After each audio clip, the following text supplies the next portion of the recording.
Salut à tous, je suis très contente de vous retrouver aujourd'hui pour une nouvelle vidéo. Vous excuserez ma tête, je suis pas très en forme, mais il fallait à tout prix que je vous fasse cette vidéo là parce que je suis grave en retard. En effet, vous l'aurez vu dans le titre, on va parler de mes lectures d'avril. Vous aurez cette vidéo au mois de juin, hein, évidemment, parce que vous me connaissez. Donc je m'excuse de ce retard. J'avais déjà filmé cette vidéo mais j'avais oublié un livre dans la première version et dans la deuxième j'étais complètement à la masse. J'étais complètement... Enfin j'étais très confuse dans ce que je disais je trouve. Je crois que j'étais très fatiguée quand je l'ai filmé, c'était pas ouf. Bon, je dis pas que je serais beaucoup moins confuse aujourd'hui, j'ai un mal de tête carabiné. Je pense que j'ai une fin de migraine ou enfin les répercussions de la migraine d'hier soir. Et du coup j'ai pas vraiment la forme. Donc autant vous dire que ça risque pas d'être beaucoup mieux aujourd'hui, mais il faut vraiment que je filme cette vidéo parce que sinon je crois que vous l'aurez jamais. Voilà. Pareil, ça risque d'être un petit peu confus parce que du coup c'est des lectures qui commencent un petit peu à dater, donc voilà. En tout cas, je vais vous parler de mes lectures du mois d'avril et j'ai super hâte de vous en parler parce que du coup ça fait un moment que ça couve dans ma tête et j'ai eu le temps de mûrir tout ça et puis d'oublier aussi certaines des émotions et certaines des choses que je voulais vous dire à la base. Donc eh bien allons-y pour ce mois d'avril qui a été quand même beaucoup plus riche que le mois de mars où j'avais lu que 2 livres, mais quand même beaucoup moins riche que celui du mois de mai où j'ai lu beaucoup trop de livres. Je suis encore en train de réfléchir à comment je vais faire pour vous couper tout ça pour éviter d'avoir une vidéo qui dure 1 heure. Voilà, concrètement pour vous dire où est-ce que j'en suis dans mes lectures du mois de mai. Mais je suis très contente, ça fait vraiment du bien, ça faisait longtemps que j'avais pas lu autant. Bref, là on repart un petit peu en arrière et on va au mois d'avril où j'ai ouvert mon mois avec Marquer les ombres, le second tome de Véronique Arros, publié chez Pocket Jeunesse. Vous le savez déjà que j'ai lu ce bouquin puisque je crois me souvenir que quand j'avais fait la vidéo du mois de mars, je l'avais déjà terminé, donc j'avais déjà plus ou moins évoqué cette lecture.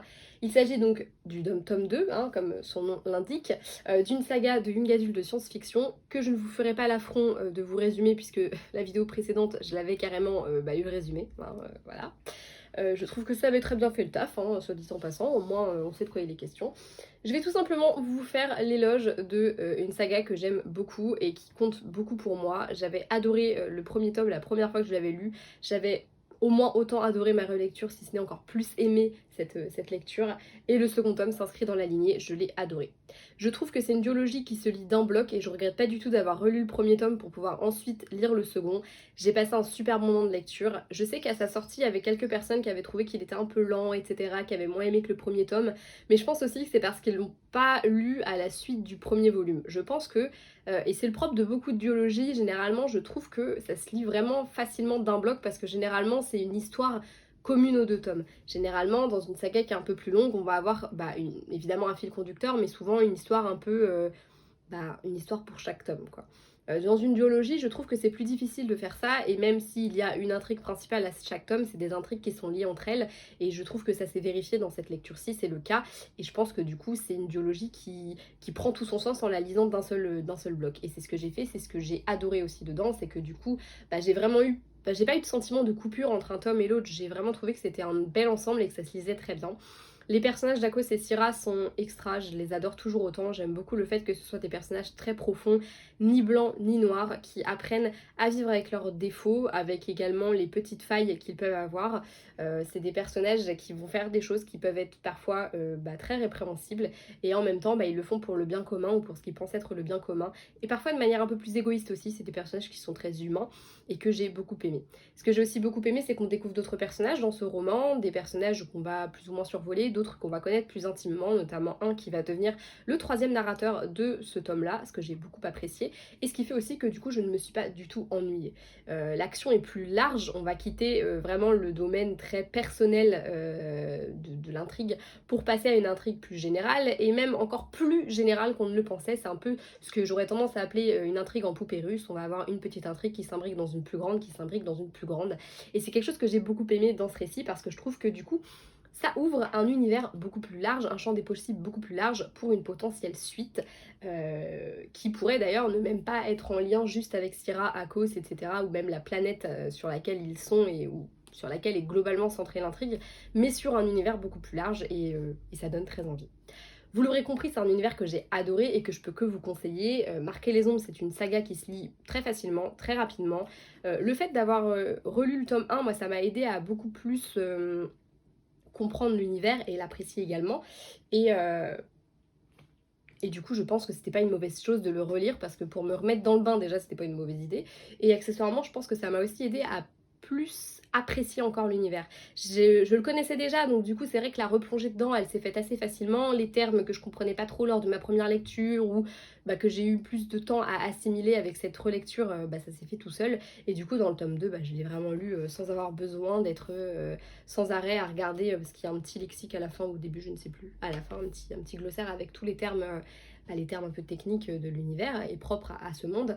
Et je sais que la première fois que j'avais lu le premier tome, j'avais tendance à aller souvent me référer au glossaire et ça n'a pas du tout été le cas dans ma relecture et encore moins dans la lecture du tome 2. En tout cas, c'est une saga que je vous conseille.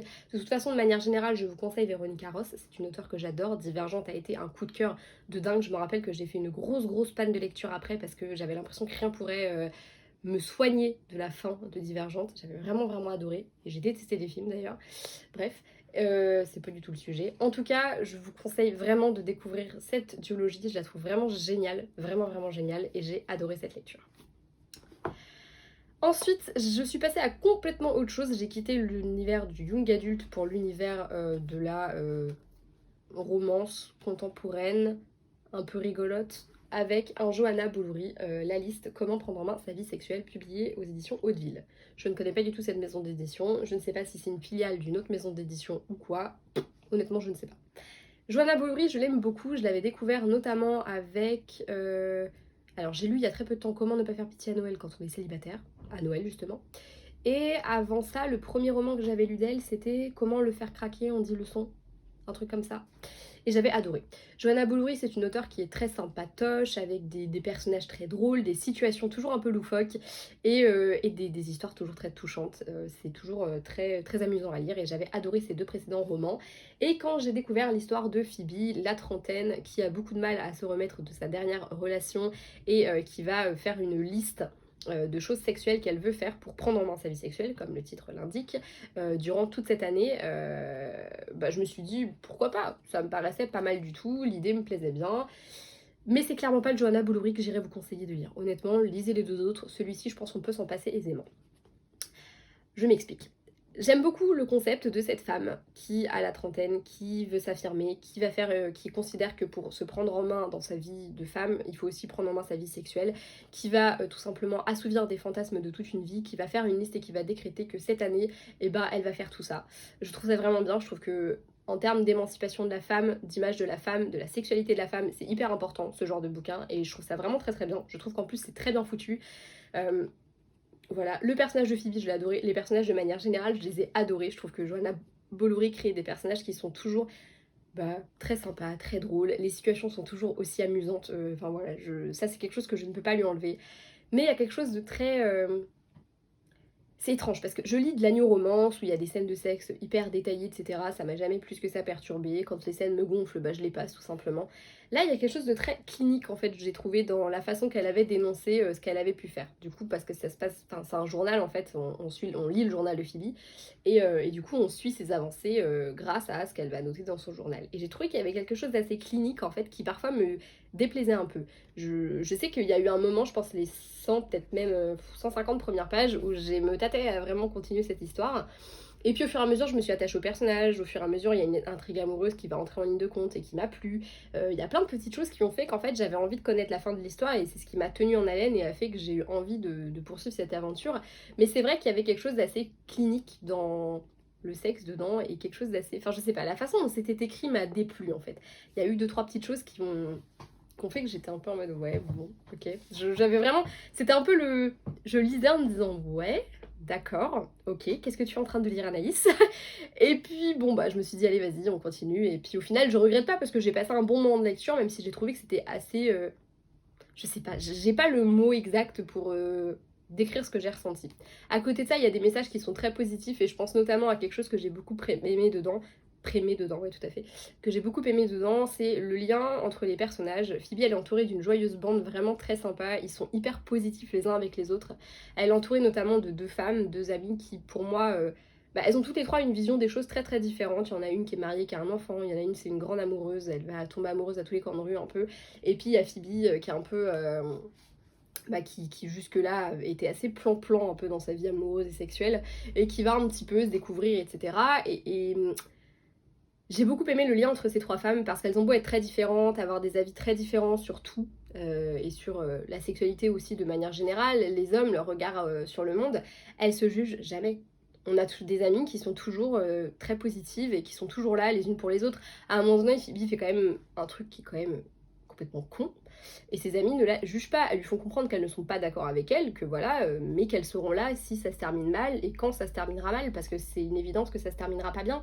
Et j'ai trouvé que c'était très bien du coup parce que y a un message très positif derrière et voilà, il y a vraiment ce côté on t'accepte peu importe les conneries que tu fais et les choix que tu peux faire qui sont parfois très cons. Voilà. En tout cas, c'est un bouquin que moi j'ai beaucoup aimé. Enfin, beaucoup aimé, non, que j'ai bien aimé plutôt. Et même s'il a des défauts et qu'il y a des fois où je me suis demandé vraiment ce que j'étais en train de lire, à côté de ça, c'est un bon moment de lecture à passer et je l'ai lu relativement rapidement, donc ce qui veut dire qu'on est quand même bien pris dedans.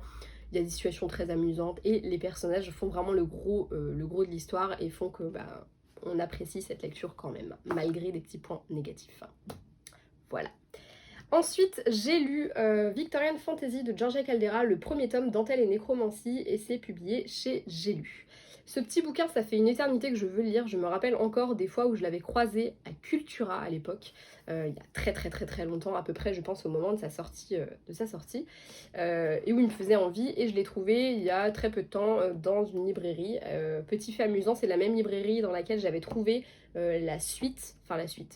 l'autre bouquin de cette saga, qui est une suite sans en être une. Disons qu'on peut lire l'un et l'autre de manière séparée, c'est pour ça d'ailleurs que j'avais acheté l'autre, et puis finalement je l'avais pas lu, et quand j'ai trouvé celui-ci, et ben je l'ai acheté, et je me suis enfin décidée à le lire. Comme vous l'aurez compris, c'est de la Victorian Fantasy, de la fantasy à l'époque victorienne. On va suivre Andraste qui va se retrouver à la cour de la reine Victoria, une reine Victoria un peu différente de la réelle reine Victoria. Andraste est une sorcière, elle n'a jamais quitté le coven où elle a été élevée pour la simple et bonne raison qu'elle est très allergique au soleil. Du coup, on ne la fait pas quitter le cocon du coven, tout simplement. Elle n'a jamais vu Londres, ni rien aux alentours, et elle va être convoquée par la reine Victoria et elle va être obligée d'aller à la cour. On ne refuse pas une invitation de la reine Victoria et elle va y rencontrer le duc Thaddeus Blackmorgan. Oui, j'avais oublié son nom. Voilà, vous me connaissez, vous savez que ça m'arrive très souvent. Et va s'en suivre une histoire un peu particulière entre ces deux-là. J'étais un petit peu déçue par cette lecture.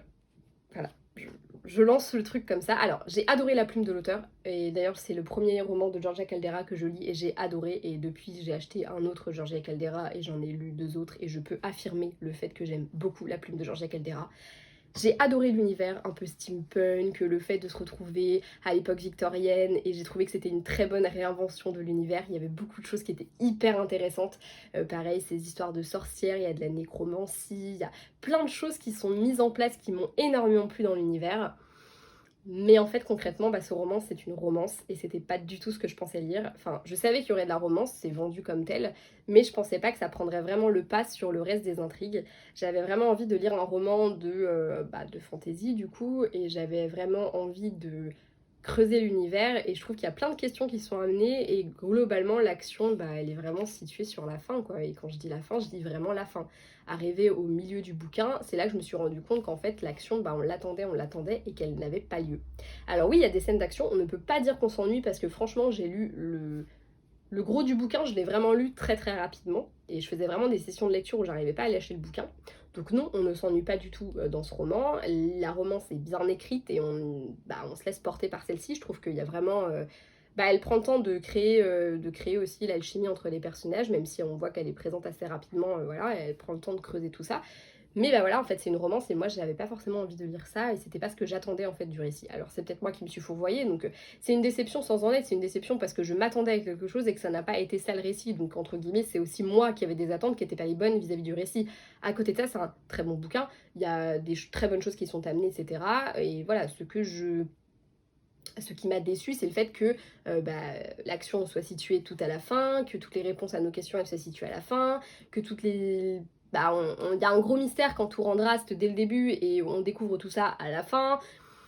et de manière peut-être un petit peu précipitée, et c'est quelque chose qui m'a un petit peu déçue. À côté de ça, encore une fois, la plume est top, les personnages sont géniaux, la romance entre Thaddeus et Andras, elle est hyper intéressante. J'ai beaucoup aimé le fait que on n'essaie pas de rendre Thaddeus tendre, etc.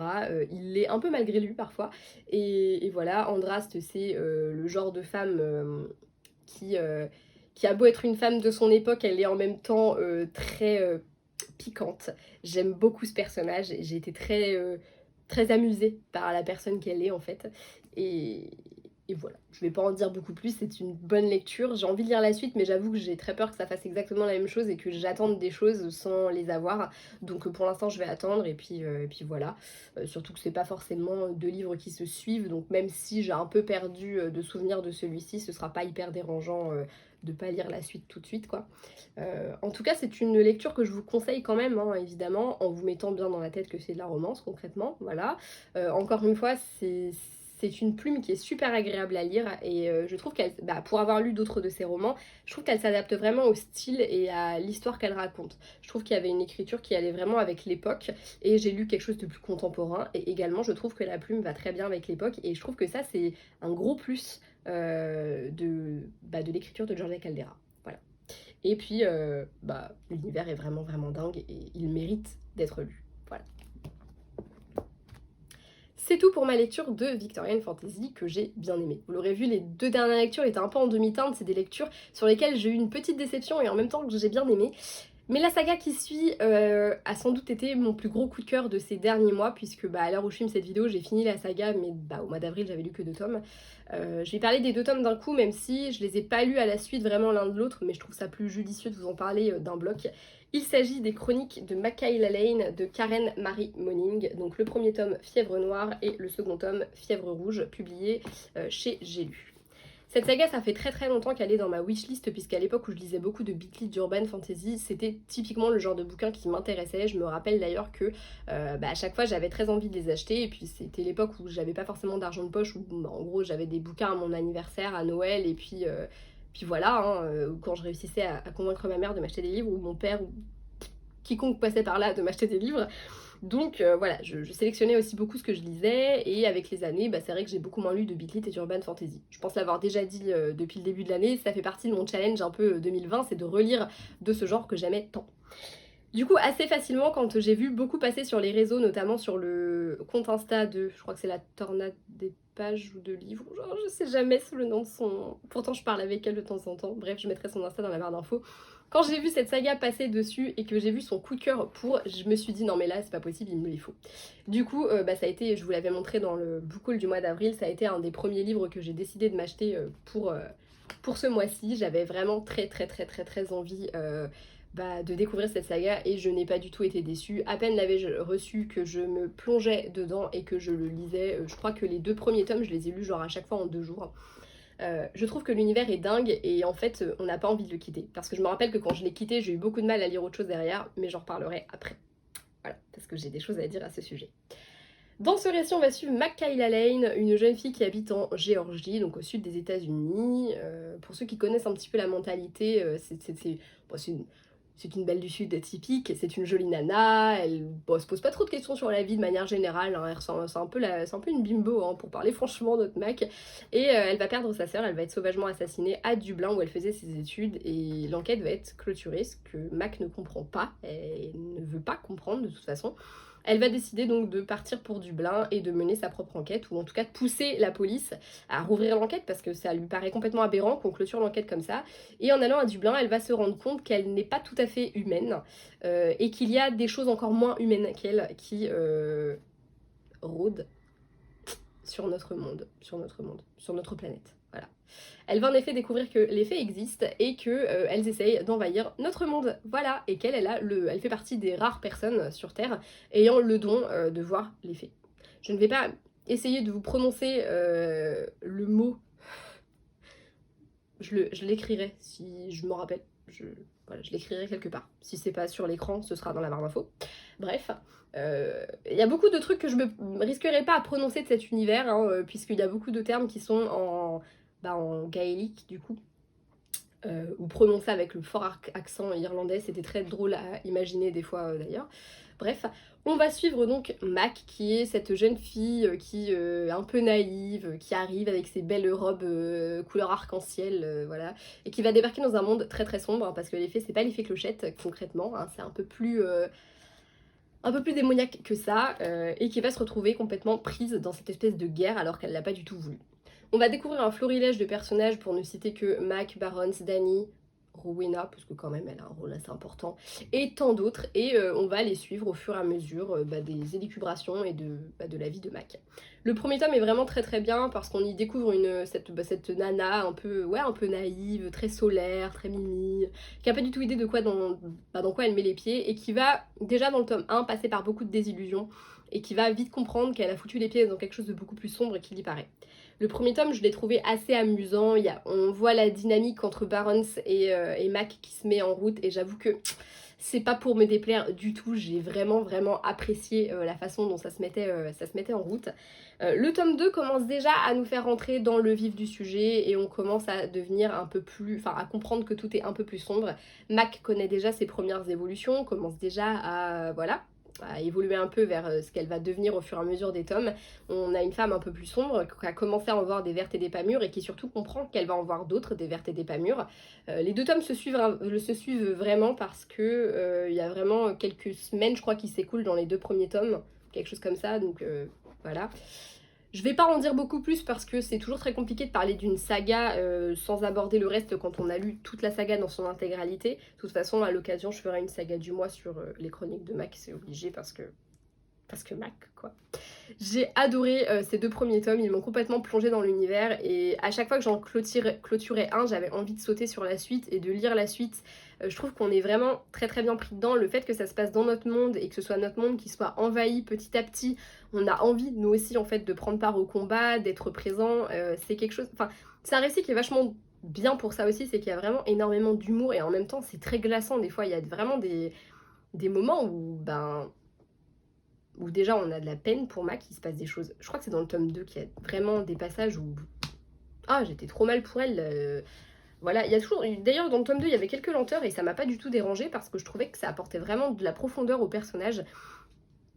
Et c'est le propre de la saga, c'est qu'on va vraiment avoir un personnage qui arrive d'un point A et qui arrive à un point Z, et elle passe par toutes les phases, toutes les lettres de l'alphabet pour arriver à ce point Z, et à la fin, elle est complètement différente, et elle a vécu tellement de choses que... Voilà. Et déjà dans les deux premiers tomes, c'est le cas, c'est une saga que je peux que vous conseiller, et je vous en parlerai un peu plus pour le bilan du mois de mai, puisque j'ai lu les 3 tomes suivants, et que il faut à tout prix que je vous en parle aussi, quoi. Voilà. Autre lecture du mois que j'ai adoré, qui a été un gros coup de cœur, il s'agit de Covenant, le premier tome sans mêler de Jennifer L. Armentrout.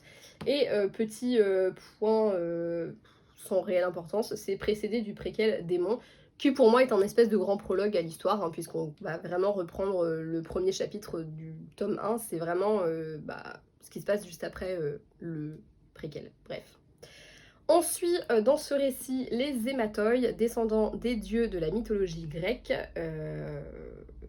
voilà, et les sans-mêlés qui sont issus de l'amour, ou plutôt pas vraiment l'amour parce que je suis pas trop sûre que les sans-purs soient vraiment capables d'aimer quoi que ce soit, entre un sans-pur et donc un hématoi et un être humain, et ça donne un petit sans-mêlé qui sont un petit peu la lie de la population, hein, concrètement, mais ils permettent aussi aux sans-purs de se protéger puisque les sans-mêlés sont les seuls capables de pouvoir voir les démons, de pouvoir les discerner des sans-purs. Les démons, ce sont des sans-purs qui ont goûté au sang de sans-purs. Ça fait beaucoup de sans-purs dans cette phrase, et qui du coup depuis les chassent, parce qu'ils sont guidés par cette espèce de faim de sang. Voilà. Donc on va se retrouver avec des sans-purs, des sans-mêlés, et on va suivre Alexandria, une jeune fille qui a disparu du Covenant pendant 3 ans et qui va revenir en espérant y trouver sa place après avoir vécu des événements plus ou moins traumatisants, plus que moins d'ailleurs, et qui va se retrouver à être entraînée par Aiden qui est le sang pur pour qui elle avait un petit peu le béguin quand elle était plus jeune, mais bon, un petit béguin quoi. Voilà, et elle doit résister un petit peu à ce béguin parce que sang pur et sang mêlé, ça se mélange pas, hein, concrètement, c'est complètement pas interdit, voilà. Mais elle va aussi devoir faire face à pire que ça, puisqu'il y a la menace démon qui est constante tout autour d'eux, et Alexandria va se retrouver bien évidemment impliquée dans tout ça. Voilà. Il y a certaines choses du résumé qui ont probablement dû vous faire penser à Vampire Academy de Richard Mead, puisque il y a beaucoup de choses qui sont quand même similaires. Si on oublie le fait que dans Vampire Academy ce sont des vampires, il y a quand même une histoire de sang pur et sang mêlé aussi. On a des vampires et des demi-vampires dans Vampire Academy. Il y a une histoire aussi, je crois, de démons. Il me semble qu'on peut transformer. Enfin, il y a des méchants et des gentils vampires. Enfin, il y a une histoire un peu comme ça aussi. Il y a une histoire d'amour avec son instructeur, Dimitri. Je crois que c'est Dimitri son nom. Oui, c'est Dimitri son nom. Bref, c'était un peu trop similaire à mon goût pour que je me lance tout de suite dans cette saga, et je regrette de ne pas l'avoir fait tout de suite par préjugés un peu idiots, parce que certes il y a des similitudes on va dire dans les idées de base, mais à côté de ça il y a beaucoup de différences aussi, et surtout j'ai adoré Covenant. J'ai passé un super moment de lecture, et il me fallait au moins ça pour me faire oublier Makaila et oublier que j'avais pas la suite sous la main, parce que je ne l'avais pas sous la main. Il me fallait un univers digne de ce nom, et Covenant possède un univers digne de ce nom. J'ai adoré ma lecture, je ne me suis pas ennuyée une seule minute. J'ai vraiment dévoré encore une fois ce bouquin. Alexandria est le genre d'héroïne que j'aime beaucoup, elle est forte, elle ne se laisse pas marcher sur les pieds. C'est une nana qui a du répondant, qui a du punch et qui m'a fait mourir de rire parfois, et en même temps qui m'a beaucoup touchée. Le personnage d'Aiden est super intéressant aussi, il n'est pas juste l'instructeur qui est là pour elle quand il faut, hein, il est bien plus que ça. Tous les personnages d'ailleurs sont très intéressants, et voilà, même si parfois on tombe un petit peu dans le cliché, ça reste du young adulte hein, après tout, hein, on peut pas non plus passer à côté du cliché, je pense que c'est toujours très difficile dans le genre. En tout cas moi ça m'a pas du tout dérangé et j'ai adoré cette lecture. Jennifer L. Armentrout, c'est une auteure que de toute façon j'aime beaucoup, il y a de l'action, l'intrigue est très intéressante, et surtout on voit se profiler des choses à l'horizon, et ça donne envie, en même temps ça fait un petit peu peur parfois parce qu'on se dit oh putain, qu'est-ce qui va nous tomber sur la gueule. Je suis tellement impolie comme personne, bref. J'ai adoré ce premier tome, à l'heure actuelle je suis en train de lire le tome 2 et j'aime toujours autant, c'est vraiment une saga que j'apprécie énormément. Je vais pas en dire beaucoup plus parce que de toute façon j'ai beaucoup de compliments à dire et très peu de défauts que je trouve à ce roman. J'ai très hâte de lire la suite tout simplement, et je vous conseille Covenant qui est une très bonne lecture à mon sens, et surtout qui se lit tout seul parce que bah voilà, ça s'enchaîne très rapidement, il y a de l'action, il y a un petit peu de romance quand même, il y a pas mal de trucs vraiment cool, et bah, c'est tout ce que j'aime quoi, tout simplement dans le genre, donc lisez Covenant, voilà. C'est tout pour mes lectures, mais il fallait également que je vous parle d'un roman que j'ai abandonné. C'est la première fois que je décide de parler d'un roman que j'ai abandonné, mais comme j'ai quand même lu la moitié du livre, je trouvais que c'était... Bah, ça fait partie de mes lectures en fait, du mois aussi je trouve, donc voilà, je voulais en parler. J'ai vraiment essayé de m'acharner en fait sur cette lecture. Il y a vraiment eu un moment où j'essayais de m'acharner dessus, de me dire non mais c'est parce que t'es à fond dans parce que t'es à fond dans Makaila Lane, que t'as pas en tête cet autre roman, et j'ai essayé jusqu'au moment où je me suis dit non mais ça sert à rien, tu vas juste te dégoûter, tu vas passer par une patte de lecture, c'est tout ce que tu vas gagner, donc arrête, c'est juste que le roman il ne te correspond pas. Il s'agit du Gang des prodiges de Marissa Meyer, publié chez Pocket Jeunesse. J'ai lu la moitié, vraiment, je suis arrivée à... Je crois vraiment que je suis à pile la moitié. Et bah j'ai pas aimé. J'ai pas réussi à me plonger dedans. L'histoire était pas trop mal, j'avais un peu l'impression d'être dans une espèce de X-Men avec ces espèces d'êtres humains qui ont développé des dons, et puis il y a eu une espèce de grosse anarchie dans le monde parce que les personnes qui avaient des dons se sont rebellées contre les humains qui les persécutaient. Et puis là on est à une nouvelle ère où on essaye d'instaurer un espèce de gouvernement, blablabla. Enfin, je vais pas essayer de vous résumer le récit parce que j'ai pas envie plus que ça en fait. C'est vraiment pas un récit dont j'ai envie de vous parler beaucoup parce que je me suis beaucoup ennuyée. Je trouve qu'arrivé à la moitié, l'action n'était pas vraiment lancée, c'était lent. Les personnages, bah ils étaient sympas, mais sans plus, je me suis pas attachée plus que ça à eux, et j'avais pas envie de continuer leur histoire en fait, tout simplement. J'avais pas envie d'en savoir plus parce que, bah ouais, je me suis fait chier, voilà. Je sais pas si c'est votre cas à vous, si vous l'avez lu, peut-être que vous avez adoré et tout, mais moi je me suis vraiment ennuyée. Et alors, c'est peut-être dur de passer après un bouquin comme Makaila Lane qui bombarde d'action, mais pour la petite anecdote, je l'avais commencé avant. Et en fait, ben, j'avais pas envie d'aller vers ce livre, et j'ai vraiment mis du temps à lire la première moitié. Et au bout d'un moment, je me suis dit, non mais arrête de t'acharner. Je me forçais tous les jours à lire au moins un chapitre, vraiment. Et il y avait des moments où j'arrivais à lire 3 chapitres de suite et j'étais à peu près prise dedans, et en fait, bah... C'était revenir dedans qui était très compliqué. À chaque fois que je devais prendre le livre et me replonger dedans, j'avais l'impression que je ramais un truc de dingue, et voilà, ça n'a pas marché pour moi. Et bah, j'en suis un peu la première dépitée parce que j'adore Marissa Meyer, et en même temps, bah en fait, à part les Chroniques lunaires, à chaque fois que j'essayais de lire un de ses romans, je me suis fait chier. J'ai essayé Heartless également et j'ai pas du tout aimé, au point que je l'ai revendu il y a très peu de temps sur Vinted parce que au final je me suis dit mais ça sert à rien de le garder, t'as pas envie de le lire en fait. Je l'ai commencé, j'ai pas aimé, j'ai laissé tomber et je compte pas y revenir. Et d'ailleurs vous pourrez très probablement bientôt trouver sur mon Vinted celui-ci parce que je ne compte pas le lire en fait. Je vois pas pourquoi j'irais m'acharner dans un livre qui est plat, qui pour moi ne démarre jamais vraiment, l'action est... Pourtant, il pourrait y avoir plein d'actions, mais... Enfin, en fait, je crois que je m'attendais à un truc qui allait exploser dans tous les sens, et c'est pas le cas, et le problème, c'est que j'ai pas envie de ça, et voilà, tout simplement. Je trouvais que c'était important de vous en parler aussi, parce que ça m'a aussi beaucoup bloqué dans mes lectures. Pendant un temps, j'avais l'impression que... Enfin, en fait, je m'autorisais pas à commencer autre chose, parce que je me disais, bah non, il faut que tu termines celui-ci, etc.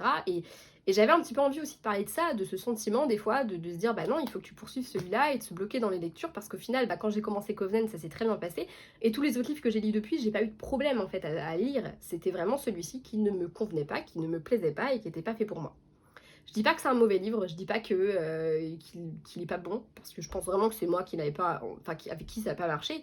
Je sais qu'il a du succès et je peux comprendre aussi pourquoi, mais moi ça n'a pas matché avec moi.